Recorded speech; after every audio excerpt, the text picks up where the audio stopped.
তার জন্য পাকের ঘরে এসে দাঁড়াই রয়েছে। কপু ঠাকুর এই যে কারো গরম গরম গরম মাশা আলহামদুলিল্লাহ। পিঠাটা দেখুন খুব সুন্দর হয়েছে। তো আনিশার আব্বু তো দেখলেনি কিভাবে দাঁড়িয়ে রয়েছে, কতক্ষণে পিঠা হবে আর কতক্ষণে খাবে। তো বলছে সিদ্ধ হয়ে গেছে হয়ে গেছে। আমি বলতেছি আর একটু হবে না, সে আবার দেখে না, আঙ্গুল দিয়ে দেখতেছে হয়েছে কি না, মানে বোঝে না। তারপরে বলতেছে হ্যাঁ হয়ে গেছে হয়ে গেছে। আমি বলতেছি আমি দেখিনি হয়েছে কি না, কয় কি না হয়ে গেছে। যে কীভাবে ভাপ উঠতেছে এতক্ষণে কি আবার কাঁচা থাকেনি, পিঠা হয়ে গেছে তুমি নামাও। তো কী করব, তার টাইবানিতে তাড়াতাড়ি নামিয়ে ফেললাম। সে চায় প্রতিদিনই পিঠা খেতে, যতটা পারি তো আমি বানিয়ে দিই, পিঠা শেষ না হতে হতে বানিয়ে দিতে। নামিয়ে ফেললাম পিঠা। তো এইভাবে উপর করে ঢেলে নিব যাতে পিঠাটা না ভাঙে, একেবারে পুরোটা কমপ্লিট। মাশাল্লাহ মাশাল্লাহ সুবহানাল্লাহ। দেখুন আল্লাহর রহমতে পুরো কমপ্লিট হয়েছে। আর দেখতেও কি সুন্দর লাগছে, একটা কেকের মতন কি পুডিংয়ের মতন। হওয়া মাত্র দেখুন কীভাবে পিঠা নিয়ে দৌড় দিবে এখন আনিশার আব্বু।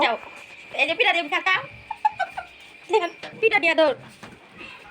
এই দেখেন গরম গরম পিঠা চুলা থেকে নামাইয়া বসে পড়েছে। এখন আপনার অনুভূতিটা বলেন তো একটু।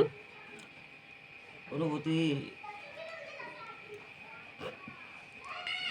মানে আগে খাওয়া পরে অনুভূতি, রিভিউ পরে। আগে গরম গরম খেলেন, দেখেন কি গরম ধোয়া উঠতেছে। সে কাটার সময়ও দিচ্ছে না, প্লেটে বাড়ার সময়ও দিচ্ছে না। সে বলছে ভাপা পিঠা মানেই তো গরম গরম খাওয়ার স্বাদই আলাদা, আগে আমি খেয়ে নেই পরে তুমি কেটো। তো কী করার, আগে সে একটু খেলো তারপরে কাটলাম।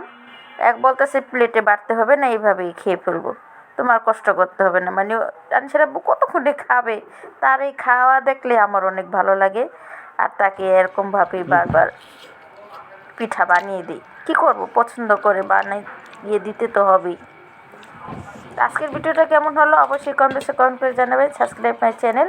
ভিডিওটি ভালো লাগলে একটি লাইক দিতে ভুলবেন না। আপনারা সকলে ভালো থাকুন। আল্লাহ হাফেজ, আসসালামু আলাইকুম।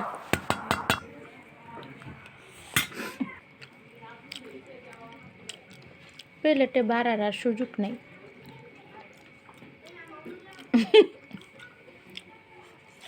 এখানে কীভাবে গরম গরম পিঠাগুলো খেয়ে ফেলছে।